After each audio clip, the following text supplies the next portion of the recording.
Assalomu alaykum. Yosh olimlar podkasti yana efirda. Demak, Yosh olimlar Respublika Kengashining asosiy maqsadi olimlar brendini yaratish. Bu galgi sonimizda ham yosh olimlar bilan suhbatni nazarda tutganmiz. Biz bilan bugun siyosiy fanlar bo'yicha falsafa doktori, PhD dotsent Go'zal Saidiyeva. Xush kelibsiz, Go'zal opa. Sizni ko'rib turganimizdan xursandmiz. Va alaykum assalom. Bizning asosiy maqsadimiz aynan respublikamizdagi yosh olimlarga qaratilayotgan bugungi e'tibor va olimlar brendini yaratish.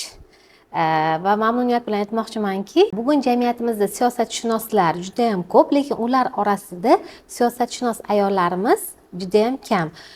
Bizni mamnun qilmoqdaki, demak, bugungi podkastimiz aynan siyosatshunos olima bilan suhbat bo'ladi. Bundan bag'oyatda xursandmiz va birinchi savolimiz aynan siyosatshunoslik tushunchasi. Jamiyatimizda siyosatshunoslik, siyosat tushunchalar turlicha talqin qilinadi. Bu bo'yicha juda ham ko'p, masalan, adabiyotlarda o'sha lug'aviy ma'nolarni ko'rgan bo'lishimiz mumkin, lekin olima sifatida o'zingizni tushunchangiz va ta'rifingizni bersangiz. Avvalambor rahmat Sayyora mana shu podkastga meni ham taklif etganingiz uchun. To'g'ri e'tirof etib o'tdingiz, siyosatshunoslar ko'p bugungi kunda, chunki siyosatshunoslik faniga juda ko'p e'tibor berilyapti. Ayniqsa mana O'zbekiston Respublikasi Prezidenti huzuridagi Davlat siyosati va boshqaruvi akademiyasida, Milliy universitetda, Sharqshunoslik universitetida, Toshkent davlat yuridik universitetlarida siyosatshunoslik fanlari olib boriladi. Bu albatta quvonarli va ayollar borasida keladigan bo'lsak, siyosatshunos ayollar bor, yetarlicha, faqatgina aynan shu siyosatshunoslik borasida shug'ullanmayapti yoki ular ko'rinmayapti yoki chetda qolib ketyapti. Shuning uchun ayollar kamroqdek ko'rinadi bizning nazarimizda. Lekin bilasiz, men ham o'sha ilmiy darajalar beruvchi ilmiy kengash kotibiman, aynan siyosatshunoslik fanlari bo'yicha. Va agar gender masalasiga keladigan bo'lsak, ayollar va erkaklar soni teng hozir bizda ketyapti. Ya'ni erkaklar bilan birgalikda ayollarimiz ham siyosatshunoslik bo'yicha PhD yoki DS qilishyapti. Bu albatta quvonarli. Lekin muayyan qanaqadir bir sabablarga ko'ra ular mana shu fan sohasidan chetda qolib ketayotganligi uchun balkim ko'zga ko'rinmayotgan bo'lishlari mumkin. Endi siyosat tushunchasiga keladigan bo'lsak, haqiqatda to'g'ri e'tirof etdingiz, siyosat borasida juda ham ko'p fikrlar, olimlarning ham bu borada fikrlari turlicha. Oddiy, sodda qilib tushuntiradigan bo'lsak, siyosat bu boshqaruv san'ati. O'sha jamiyatni boshqarish, qarorlar qabul qilish, jamiyat a'zolariga teng imkoniyatlarni yaratib berishga qaratilgan xatti-harakatlar majmui deb biz ta'rif beramiz. Agar uni ilmiy nuqtai nazardan agar aytadigan bo'lsak, jamiyatni boshqarish, ya'ni jamiyatda hokimiyatni amalga oshirish, vakolatlarni taqsimlash deb biz ko'proq tushunamiz. Mana olimlar bilishadi, Aristotel bu borada o'zini fikrlari bor. Aristotel aytadiki, siyosatning asosiy maqsadi bu insonlarga umumiy farovonlikni berish deb aytadi. Masalan, boshqa bir Machiavellini biz oladigan bo'lsak, unda sal boshqacharoq bir tushunchani ko'ramiz. Chunki bilasiz, Machiavelli siyosatni boricha aks ettirishga uringan olimlardan biri. U o'zini mana shu Gasudarь asarida aytadiki, siyosatning asosiy maqsadi, ya'ni siyosatdan maqsad har qanday vositani oqlaydi deydi. Ya'ni siyosatga erishish uchun har qanday vositalar to'g'ri qabul qilinadigan bir tamoyilni ilgari suradi va shuning uchun ham bu asar bugungi kunda eng xavfli asarlar sirasiga kiritilgan. Lekin shundoq bo'lsa ham juda ko'p bu asar o'rganiladi, iqtiboslar beriladi. Endi o'zimizning klassik olimlar bu borada nima deydi? Masalan, Alisher Navoiyda biz kuzatamizki, siyosatni aynan adolatli boshqaruv bilan bog'laydi. Mana bugungi kunda o'zimizda ham respublikada inson qadri tamoyili asosida, ochiqlik tamoyili asosida davlat siyosati yuritilyapti. Bu bizga o'xshagan olimlar uchun juda katta nima deydi? Muhokamalar maydoni. Mana shu siyosatni demak tashkil etadi. Tushunarli, rahmat javob uchun. Yana bitta masalaga alohida to'xtalib o'tishingizni so'ragan bo'lardim. Aynan siyosatshunoslik fanining o'qitilishi. Bizga ma'lumki, turli xil fanlar, mana hozir yuqorida tilga olib o'tdingiz, hozir ko'p oliy ta'lim muassasalarida siyosatshunoslik fani o'qitiladi. Va bu siyosatshunoslik fanining o'qitilishidan asosiy ma'no mazmun bu yoshlarimizni birinchi navbatda o'sha siyosiy savodxonligini oshirishga qaratilgan. Va shuningdek, mana himoya jarayonlari ham ko'plab bo'lmoqda. Bundan albatta mamnunmiz, lekin aynan siyosatshunoslik fanining o'qitilishi uchun hozirgi zarur metodlar, adabiyotlar yetarlichami? Va shuningdek, qanday yangi metodlar kerak deb o'ylaysiz? Sababi zamon shu darajada jadallik bilan rivojlanib ketmoqdaki, turli xil fanlardagi metodlar ham eskirib bormoqda. Lekin siyosat kundan kunga o'zgarib bormoqda. Tashqi, ichki siyosiy muammolar nuqtai nazaridan va aynan o'qitilish nuqtai nazaridan ba'zida ko'ramiz, adabiyotlarning eskiligi yoki o'sha bizga berilayotgan ma'lumotlarning kundan kunga eskirib borishi. Bu bo'yicha o'sha mamlakatimizda yoki olimlar tomonidan qanday ishlar amalga oshirilyapti? Kamchiliklar va yutuqlar. Rahmat. Albatta yutuqlar juda ham ko'p, e'tirof etib o'tish kerak. Men boya yuqorida aytib o'tganimdek, siyosatga oid bo'lgan, siyosatshunoslikka oid bo'lgan siyosiy fanlar mana biz akademiyada ham o'qitiladi, yuridik universitetda ham bor, sharqshunoslikda bor, diplomatiyada bor, men eshitganman. Milliy universitetda alohida yana boshqa mana universitetlarda bor, yoshlar qiziqyapti, o'qiyapti. Shuningdek, xalqaro jurnalistikada, ommaviy kommunikatsiyalar, ommaviy axborot vositalari va kommunikatsiyalar universiteti, men noto'g'ri aytayotgan bo'lishim mumkin nomini. Ularda ham siyosatshunoslik fakulteti bor, yoshlar o'qiyapti, bilim olyapti. Bu albatta yaxshi. Chunki yoshlar siyosatni o'rganishi kerak, ham ichki siyosatni, ham tashqi siyosatni. Bugun dunyoda juda ham o'zgarishlar katta, har bir mintaqada. Men endi mana shu kasbimiz taqozosi bilan viloyatlarda xizmat safarlarida bo'lamiz. Prezidentimizni o'sha viloyatlarga tashriflari jarayonlarida ko'p marotaba ishtirok etyapman. Prezidentimiz har safar nutqlarini qaysi viloyatga tashrif buyurishlaridan qat'iy nazar bugun dunyoda xalqaro maydonda kechayotgan o'zgarishlar, turli xil tahdidlar, mintaqalararo bo'layotgan tahdidlarga alohida to'xtaladilar va ularni O'zbekistonga ta'siri. Bugun mana shu ta'sirlarga nima deydi, tura olish uchun, nima o'zbekchaga hozir esimdan chiqdi,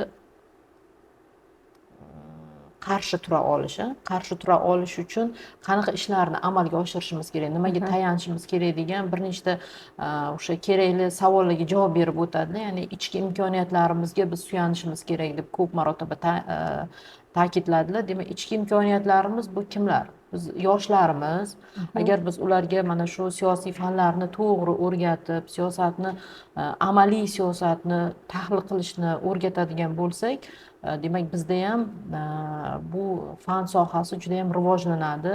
Yoshlarimizda siyosiy tafakkur, siyosiy ong tushunchalari paydo bo'ladi. Kimdir mana hozir ijtimoiy tarmoqlar orqali, turli raqamli platformalar orqali yoshlar ongiga ta'sir qilish holatlari juda ham ko'p. O'zlari bilib bilmagan holda yoshlarimiz turli qanaqadir oqimlarga kirib ketib qolyapti, siyosiy bir tashkilotlarga a'zo bo'lib ketib qolyapti. Bu albatta juda ham achinarli. Qachon ular kirmaydi, qachonki ularda mana shu siyosatni tahlil qila olish, siyosiy ongi, siyosiy madaniyati yuksak bo'lsa, ular o'zlarida o'sha tahliliy tafakkurga ega bo'ladi. Bu to'g'ri, bu noto'g'ri degan bir tafakkur shakllanadi. Buning uchun mana shu siyosatshunoslik borasidagi davlat siyosatimiz to'g'ri yo'nalishda ketyapti. Tobora bu fanga qiziqish ortyapti. Biz hattoki davlat siyosati va boshqaruv akademiyasida davlat fuqarolik xizmatchilarini o'qitganda mana shu geosiyosat, dunyoda yuz berayotgan geosiyosiy jarayonlar yoki Markaziy Osiyodagi integratsion jarayonlar bo'yicha shaxsan men o'zim fanlarni olib boraman va mana shu mahalliy boshqaruvchilarga juda ham qiziq bu. Chunki bugun prezidentimiz investitsiyalar to'g'risida ko'p gapiryaptilar, investorlarni jalb qilish. Mana shu jarayonda bizani hokimlarimiz, hokim o'rinbosarlarimiz bevosita mana shu investorlar bilan ishlashadi. Ular bilishi kerak, bugun o'sha investitsiyalar bilan birgalikda qanaqa yod g'oyalar kirib kelishi mumkin. Uni ham inobatga olib, agar tahlil qiladigan bo'lsa, qaysi yo'nalishda ko'proq ishlash kerak, kimlar bilan ko'proq ishlash kerak. Agar ularda ham mana shu tahlil qilish, analiz qilish qobiliyatini shakllantirib borsak, bu albatta bizani davlatimizni o'sha xavfsizligini ta'minlash uchun ham juda ham katta bir yordam bo'lar edi. Endi olimlar va adabiyotlar borasida gapiradigan bo'lsak, bugungi kunda bu borada muammo bor bizda. Har bir endi men kafedra mudiri bo'lib ishlayman Davlat siyosati boshqaruv akademiyasida. Aynan siyosat kafedra davlat boshqaruvining siyosiy asoslari deb nomlanadi. Tabiiyki bizga ham tadqiqotchilar juda ham ko'p keladi va biz asosan yoshlar bilan emas, o'sha lavozimda o'tirgan shaxslar bilan men ishlayman. Savol beramiz, masalan, til bilasizmi, eng kamida rus tilini bilasizmi degan. Chunki o'zbek tilida adabiyot topish muayyan mavzular doirasida birozgina murakkab. Bor, yo'q emas, lekin kamchilikni tashkil qilganligi uchun tadqiqot qilishda bu tahlil, ya'ni tahlilni olib borishda bu murakkabliklarni keltirib chiqaradi. Shuning uchun majburiy tarzda biz tilni bilsangiz yaxshiroq bo'lardi. Ya'ni o'sha ingliz tilidagi adabiyotlarni, rus tilidagi adabiyotlarni olib tahlil qila olish imkoni ko'proq bo'ladi deymiz. Olimlarimiz bor, yaxshi mana adabiyotlar bor. Muqimjon Qirg'izboyev adabiyotlarini o'qishimiz mumkin yoki Sodiq Safoyev adabiyotlarini, boshqa qator olimlarni, Aktam Jalilovni o'sha jahon siyosatiga oid bo'lgan qarashlari, ya'ni bir qator olimlarni ilmiy ishlari bor bugungi kunda. Shuning uchun hozir bu borada olimlar juda jadal ish olib boryapti va raqamli platformalarda ham, masalan YouTube'da ham men hozir xursand bo'lyapman. Siyosatshunos tahlilchilarni u yoki bu siyosiy jarayonlar bo'yicha tahlillari berib borilyapti. Albatta, shuni alohida ta'kidlab o'tmoqchi edimki, so'nggi yillarda, ayniqsa so'nggi 2-3 yilda aynan siyosatshunoslik tahlili bo'yicha turkum ko'rsatuvlar aynan YouTube platformasida ko'paydi. Bunga asosiy sabab men o'ylashim bo'yicha zamon talabi va olimlarning qaysidir ma'noda mardi maydonga chiqishi ham. Sababi oldin siyosatchilar, siyosatshunoslar fan nuqtai nazaridan yoki ilmiy ish qilgan bo'lishlari mumkin, lekin maydonga chiqib o'sha siyosiy jarayonlarga o'zligini fikrligini bildirilishi bu faqatgina televideniya orqali bo'lardi-da. Demak, bugun o'sha jamiyat uchun kerakki, ana shunday podkastlar, ana shunday ko'rsatuvlar, ana shunday chiqishlar ko'payib boryapti va bu biz siyosatshunoslarni ham albatta xursand qiladi. Va bitta masalada fikringizni bilmoqchi edim. O'zi shu siyosatshunoslar uchun, masalan, biz ko'p bilamiz, aniq fanlar uchun yoki gumanitar fanlar uchun vazirlik yoki boshqa tashkilotlardan grantlar e'lon qilinadi. Lekin ko'zim hali tushmadi siyosatshunoslar uchun beriladigan o'sha davlat grantlari yoki xalqaro grantlar. Albatta, qaysidir ma'noda qaltis mavzular, lekin o'rganilishi kerak bo'lgan mavzular. Mana hozir aytasiz, masalan, o'zbek tilidagi adabiyotlarning kamligi. Bu ham qaysidir ma'noda davlat tili nuqtai nazaridan bu muammolarni keltirib chiqaradi va men o'ylaymanki, agar olimlarimiz o'sha grantlar nuqtai nazaridan ko'proq e'tibor qaratiladigan bo'lsa, bu sohaga ham balki olimlarimiz o'sha avval iqtisod, keyin siyosat albatta o'sha grantlarga topshirgan holatlar balki o'quv adabiyotlari ham ko'payar. Nima deb o'ylaysiz shu bo'yicha? Yo yetarlichami? Endi grantlar bor, bilasiz. O'sha Oliy Majlis huzuridagi o'sha fond tomonidan ajratilayotgan grantlar, ijtimoiy buyurtma grantlari, boshqa xalqaro tashkilotlarni yoki boshqa o'sha tadqiqot institutlarini o'zlarini grantlari e'lon qilinyapti. Haqiqatda agar qarab ko'rsangiz, ularda aniq fanlarga ko'proq imtiyozlar beriladi, ya'ni urg'u berishadi aniq fanlarga. ijtimoiy fanlarga kamroq, siyosatga juda ham kam. Judayam. Lekin bu degani yo'q degani emas, bor. Men o'zim bir nechta o'sha siyosatshunoslik fanlari doirasida grantlarda ishtirok etganman. Aynan Markaziy Osiyo bilan bog'liq bo'lgan grantlarda ishtirok etganman va ular natijalari to'g'ridan to'g'ri davlat rahbariga kirgan bunaqa nimalar bor. No, aytish kerakki, ko'psi yopiq. Mavjud bo'lsa-da, ko'psi yopiq holatda.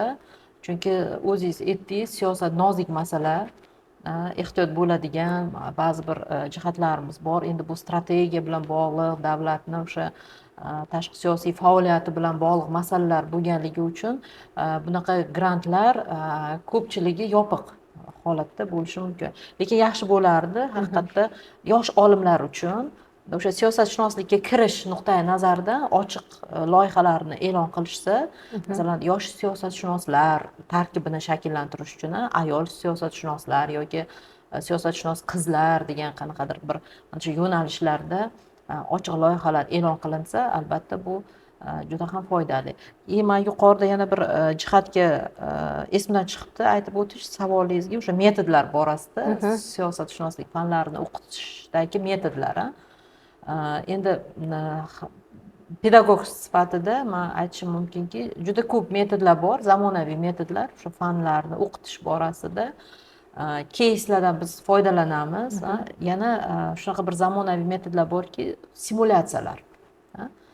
Ya'ni o'sha parlament simulyatsiyasi yoki saylovlar simulyatsiyasini agar olib borsak, nafaqat bu akademiyada, masalan, oliy ta'lim muassasalarida yoki maktablarda ham berish mumkin.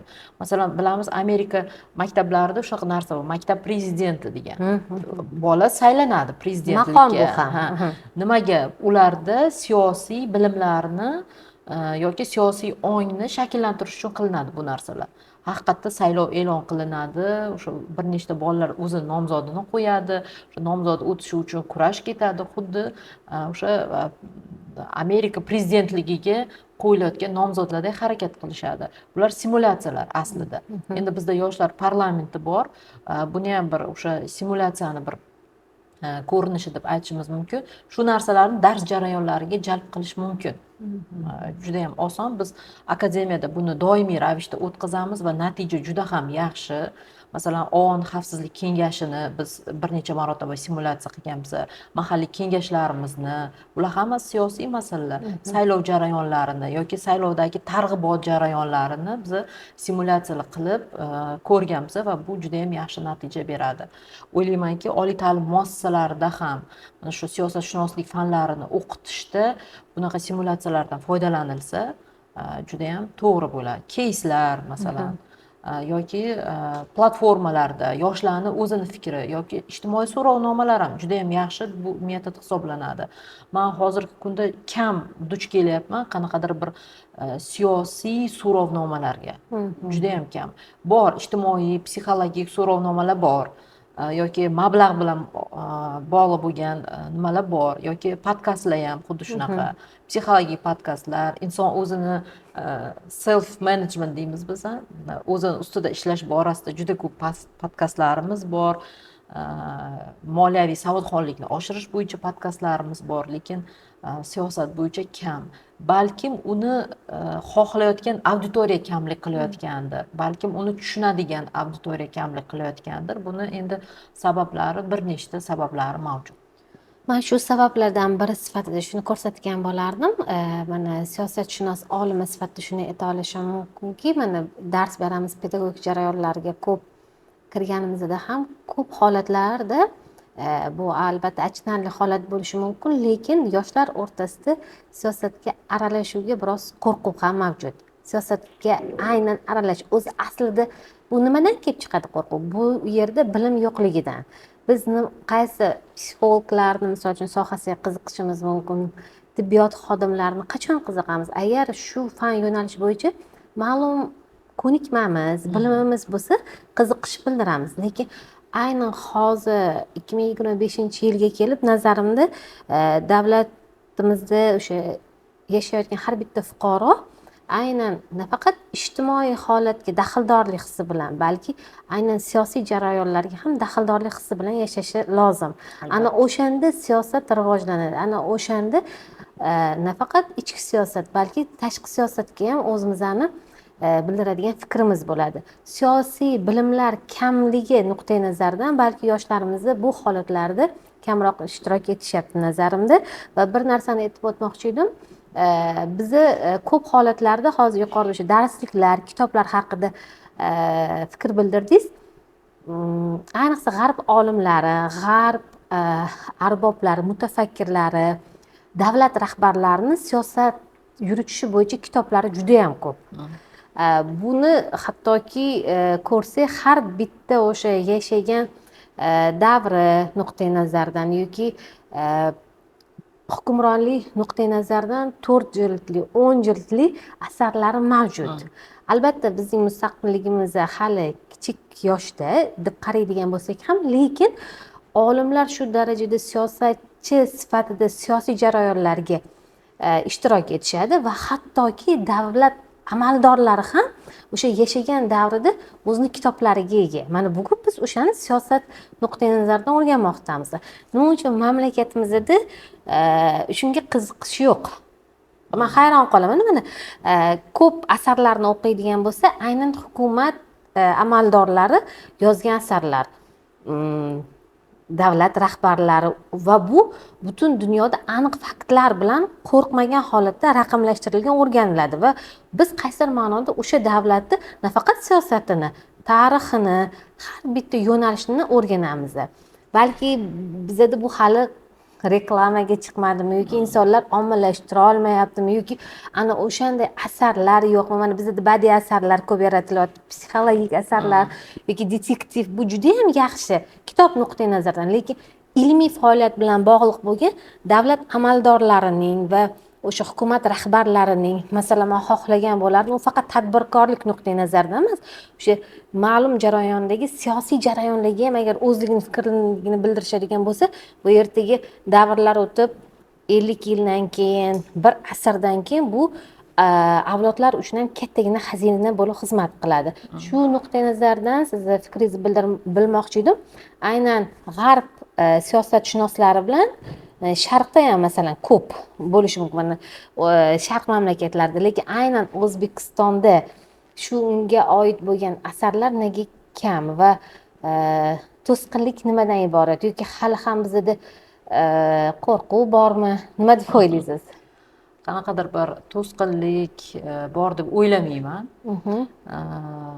Albatta sharq bilan g'arbni solishtirish murakkab, solishtirib bo'lmaydi va albattaki endi siyosatchidan gapiryapmiz-da, biz siyosatshunoslarimiz.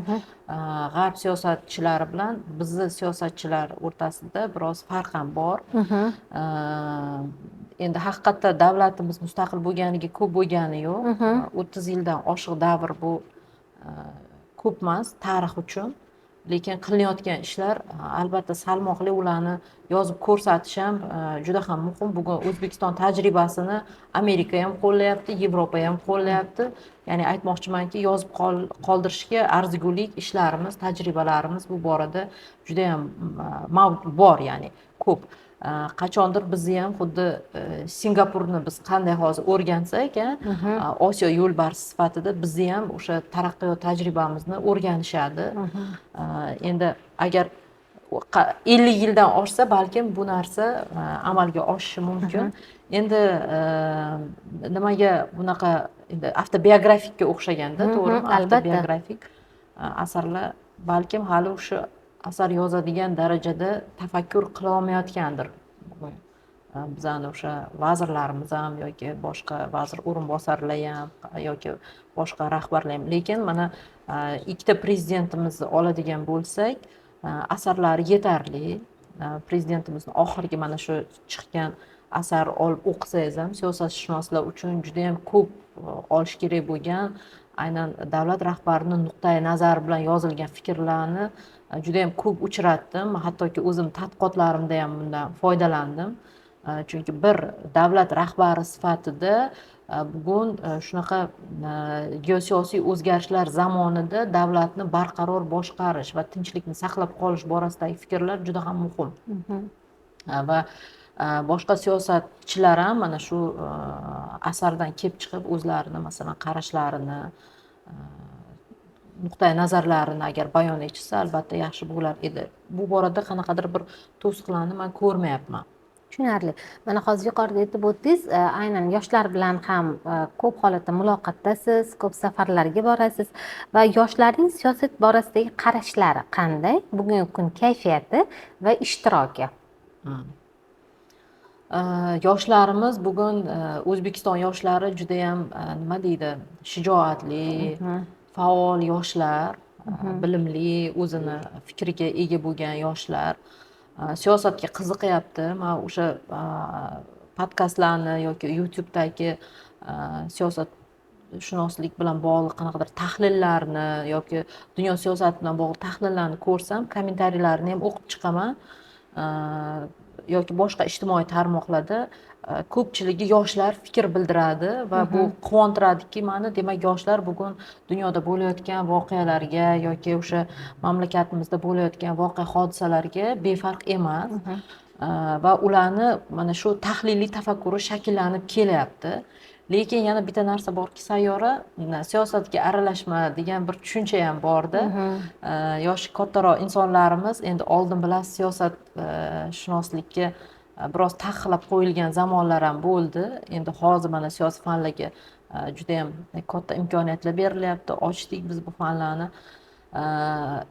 O'sha kattaroq yoshdagilar yoshlarga aytadi-da, siyosatga aralashmagin, siyosat sani ishing emas degan tushunchalarni aytganda, balkim yoshlar buni o'sha to'g'ri qabul qilayotgandir. Lekin siyosatga albatta aralashish kerak, chunki bizda konstitutsiyada ham bor, davlat boshqaruvida O'zbekiston fuqarolari bevosita va bilvosita ishtirok etadi degan. Bilamiz, o'sha bilvosita ishtirok bu o'zi nomzodlari orqali ishtirok etadi, bevosita o'sha davlat dasturlari muhokamalarida ishtirok etishadi, saylovlarda ishtirok etishadi. Saylovga borish kerak, saylov targ'ibotlarida o'zlarini fikrini o'sha berib borish kerak yoki qonun hujjatlari muhokamalari, boshqa normativ huquqiy hujjat muhokamalari platformalarda e'lon qilib boriladi. Bularda ishtirok etish kerak. Yoshlar hozir juda ham bu borada faol.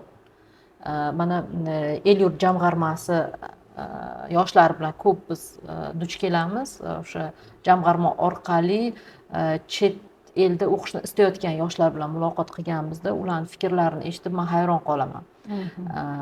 Bizda yo'q bo'lgan fikrlarni ular gapiryapti, gapira olyapti va shunga bugun mamlakatimizda imkon berilyapti. Demak, erta 50 yil to'lsin bizni ham nimaga, mustaqilligimizga O'zbekiston tajribasini ham o'rganish menimcha boshlanadi.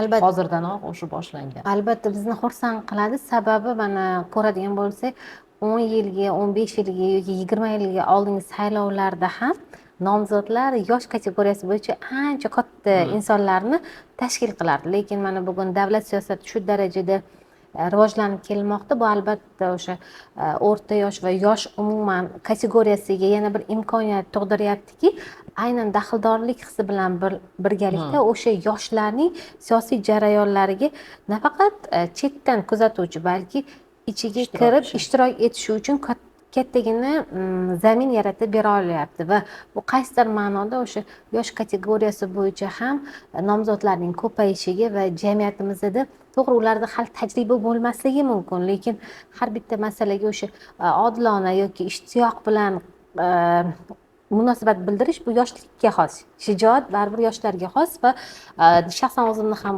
xursand qiladigan jarayonlar aynan siyosatshunos olimlar ichida ham hozirgi kunda yoshlarning ko'payishi. Va yana bir narsani so'ramoqchi edim sizdan. Aynan fan rivoji uchun o'zingizning takliflaringiz. Sababi yutuqlar albatta o'zimizdaniki, lekin kamchiliklar ham bisyor va biz olimlar tarafidan o'sha siyosatshunoslikka qanday munosabat bildirsak yoki qanday yana bir keyingi 5-10 yillikda siyosatshunos olimlar jamiyatda man xohlardim bugungi kunga nisbatan 10 baravar 20 baravar ko'proq nufuzga ega bo'lishini va shu bilan birgalikda aynan siyosatshunos olimlar shu darajada siyosatshunoslik fanini chuqur egallasinki, u faqatgina o'rta yoshli qatlam uchun emas, balki o'sha maktab yoshidagi, balog'at yoshidagi yoshlar uchun ham qiziq bo'ladigan faktlarni, metodlarni barpo etishligini xohlardim. Shu bo'yicha takliflaringizni bildirsangiz xursand bo'lardim. Albatta, bugungi kunda o'sha xalqqa tushunarli bo'lgan tahliliy bir materiallarni berib borish juda ham muhim. Nima deydi, siyosatni ilmiy tilda gapirsangiz yoki boshqa bir masalan psixologiyani ilmiy tilda gapirsangiz oddiy xalq uni tushunmaydi, oddiy yoshlar uni tushunmaydi. Shuning uchun o'sha xalqchil tildagi bir podkastlar, mana bugunkida oddiy xalqchil tilda gapirib suhbat qilyapmiz. Bu hammaga tushunarli bo'ladi eshitgan. Shuning uchun bunaqa turkumdagi podkastlar, ko'rsatuvlar mayli o'sha davlat televideniyalari orqali ham berib borilishi kerak deb o'ylayman. Va bunda olimlar bevosita ishtirok etishi kerak. Mana o'sha yoshi katta olimlarni, o'rta yoshdagi olimlarni, yosh olimlarni ham kerak bo'lsa bitta platformaga jamlab turli debatlarni tashkil etish, bu biz olimlarni ham asosiy vazifamiz hisoblanadi. Bundan tashqari nazariya bilan amaliy siyosatshunoslikni birlashtirish, uyg'unlashtirish masalasi va fanlar aro tadqiqotlarni ko'paytirish. Masalan, mana siz Doctor of Science'ni din aspekti bo'yicha, ya'ni din omili bo'yicha yozgansiz, to'g'rimi? Shifr 23002 siyosiy institutlar, jarayonlar va texnologiyalar deb nomlanadi. Agar mana shu yerga masalan din omili haqida gapirsangiz, albatta psixologik omil to'g'risida ham gapirishga majbursiz. Albatta. Ko'pchilik holatlarda ba'zi olimlar e'tiroz bildiradiki, bu psixologiyaga oid debdi.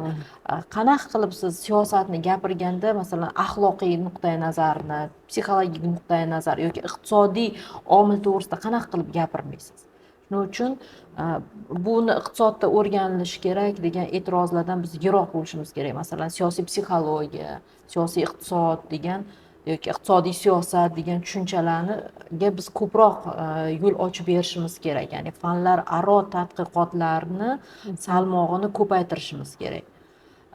Bundan tashqari turli ijtimoiy platformalardan, raqamli platformalarda mutaxassismi, masalan tashqi siyosat bo'yicha mutaxassismi yoki deylik Markaziy Osiyo bo'yicha mutaxassismi yoki Yaqin Sharq tahlillari bo'yicha mutaxassismi o'zini o'sha kanalini tashkil etib, o'zini nuqtai nazarini berib borsa, kimnidir gapini olib berish emas, aynan o'zini o'sha dunyoda bo'lgan voqea hodisalarga nisbatan o'zini tahliliy qarashlarini kommentariyalardan yoki keladigan nimalardan qo'rqish kerak emas.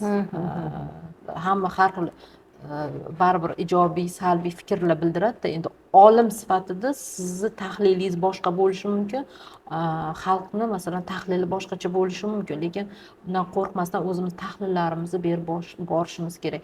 Men o'zimga ham ko'p savol berishadi, o'sha dars o'tgan jarayonimda avvalambor hayron qolishadi.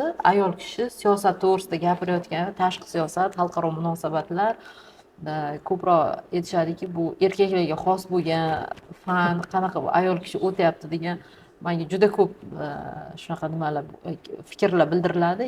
Yana bir fikrlar, nimaga bu tahlillaringizni ommaviy axborot vositalarida yoki mana shu podkastlarda yoki ijtimoiy platformalarda berib bormaysiz, ijtimoiy tarmoqlarda berib bormaysiz deyishadi.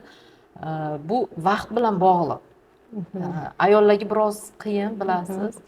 Uy, oila, yana tadqiqot, yana ilmiy ish qilish kerak, dotsentlik qilish kerak, maqola yozish kerak, boshqa qilish kerak, ham dars o'tish kerak, ishga borish kerak. Bular biroz biz ayollarga murakkab.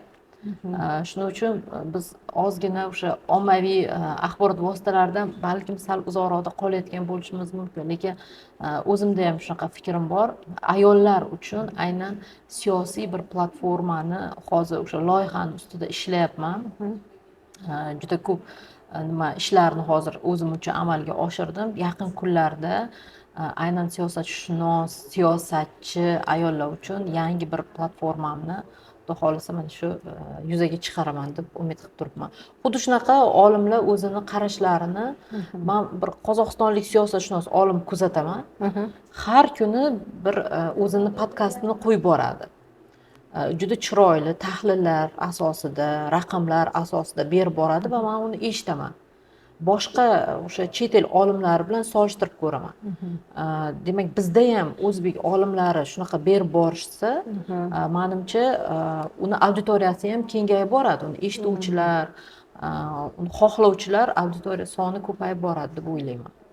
Albatta, xususan olimlarning brendini yaratish bugungi kun muammosi nazarimda. Sababi tadbirkorlar brendi, to'g'rimi? Yoki show biznes brendi, juda ham yo'nalishlar bo'yicha psixologiya mana juda ham shov-shuvlarga ega bo'lgan. Nega? Chunki jamiyatda shu qatlamga ehtiyoj bor va bular qaysidir ma'noda brendga aylanib bo'ldi. Endi bizni asosiy maqsadimiz har bitta ishning asosi ilmga, bilimga tayanadi va bu joyda chumchuq so'ysa ham qassob so'ysin degan joyi bor va shuning uchun ana shu kerakli so'zlarni kerak joyda haqiqiy mutaxassis gapira olsa maqsadga muvofiq bo'lardi va bugungi bizning podkastimizni ham asosiy maqsadi shu edi, ya'ni olimlar brendini rivojlantirish. Sababi bizda olimlar juda ham ko'p, lekin ularni brendini yaratish bugungi kun muammo sifatida qaralmoqda va men juda ham xursandman hozirgi yangilikdan. Aynan siz platforma nuqtai nazaridan mana chiroyli kutib qolamiz. Albatta uni namoyishini, sababi bu ilm yo'liga yana bitta hissa hisoblanadi va so'zim yakunida aytib o'tmoqchiman. So'nggi savol sifatida nima uchun himoya jarayonlarida boshqa fanlar juda ham ko'p, himoya jarayonlari ko'p, lekin siyosatshunoslik nuqtai nazaridan himoyalar nisbatan kam?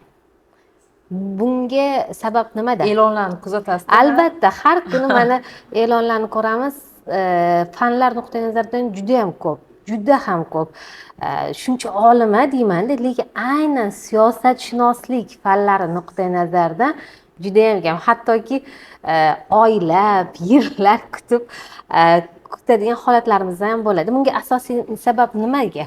Bu ham siyosiy noziklik nuqtai nazaridanmi yoki haqiqatda o'sha himoya jarayonlariga siyosatshunoslar boshqacharoq e'tibor berishadimi? Shuni so'ram, buning asl sababi nimaga? Qanaqadir bir nima yo'q bu yerda, bir salbiy jihat izlash kerak emas deb o'ylayman. Siyosatshunoslik bo'yicha ilmiy darajalar beruvchi kengashlar soni kam respublikada va siyosatshunoslikka borayotganlar soni kam. Bu bitta sabablaridan biri va biz boyadan beri aytyapmizki, siyosat nozik masala.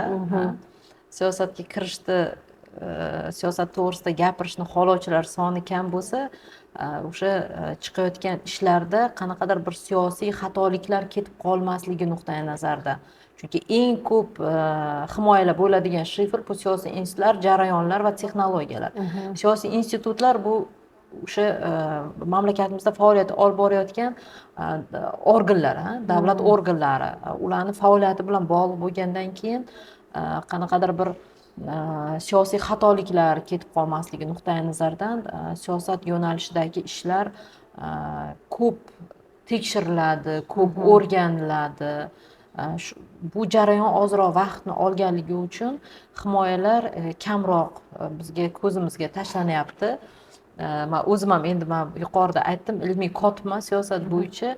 O'zim ham oliy attestatsiya komissiyasini o'sha e'lonlar platformasini kuzatib boraman. Haqiqatda pedagogika masalan juda ham ko'p, meditsina ko'p. Endi o'ylab ko'ring, siyosat bo'yicha faqat Toshkentda bor. Meni bilishim bo'yicha ilmiy kengash, ilmiy kengashlar. Masalan, viloyatlarda juda ham kam. Bitta, ikkita agar bo'lmasa, juda ham kam. Siyosatshunoslik bilan shug'ullanayotgan hududlarda aynan kelib Toshkentda himoyadan o'tyapti-da. Endi mana bu ham biz uchun bitta muammo. Demak, siyosatshunoslik fanlarini agar mutaxassislar bo'lsa, kengashlarini hududlarda ham biz tashkil qilishimiz kerak. Agar ilmiy salohiyat yetarli bo'lsa, o'sha universitetlarda albatta ochish kerak. Chunki tadqiqotchilarimiz, siyosatshunos bo'laman deydigan nomzodlar viloyatlardan markazga kelib sarson bo'lib yurishlari kerak emas. Mana bu ham bizani bitta kamchiligimiz deb hisoblayman. Tushunarli. Maroqli suhbat uchun tashakkur bildiraman va yana keyingi podkastlarimizda sizni kutib qolaman. Rahmat. O'ylaymanki, bu faqat birinchisi emas va aynan siyosatshunoslik sohasida biz hali sizni nomingizni, siz tomoningizdan yaratilgan asarlar, darsliklarni ham kutib qolamiz. Yana bir bora xush kelibsiz. Sog' bo'ling. Kattakon sizlarga. Ilmiy ishlarda faqatgina rivoj tilaymiz. Salomat bo'ling. Sizlarga ham omad podkastinglarga. Rahmat. Zo'r olimlarni kutib qolamiz bu podkastda. Rahmat. Rahmat, sog' bo'ling, salomat bo'ling. Hurmatli kuzatuvchilar, biz bilan ketkazgan vaqtingizga achinmaysiz degan umiddamiz va kelasi podkastlarda yana yangi tahlildagi, yangi fikrdagi olimlar bilan birga ko'rishamiz. Sog' bo'ling, salomat bo'ling.